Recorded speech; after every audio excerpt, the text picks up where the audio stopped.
आई, आज मी निघाले. तू नेहमी म्हणायचीस ना की तुला माझं वागणं आवडत नाही. बघ, आता मी कायमची चालले. तुला आता कोणी त्रास द्यायला नसेल. कधीच तू मला समजून घेतलं नाहीस, नेहमी टोकलंस.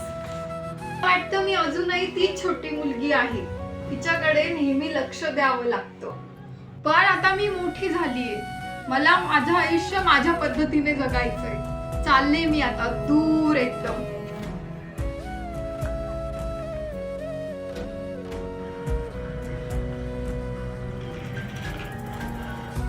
आठवतंय तू हे माझ्यासोबत लहानपणी तासंतास खेळायची.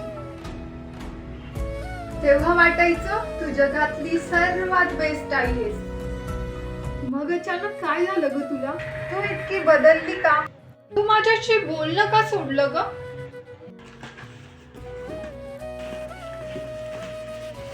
आई, एकदा तरी बोल ना ग माझ्याशी. एकदा तरी बोल, जाऊ नकोस.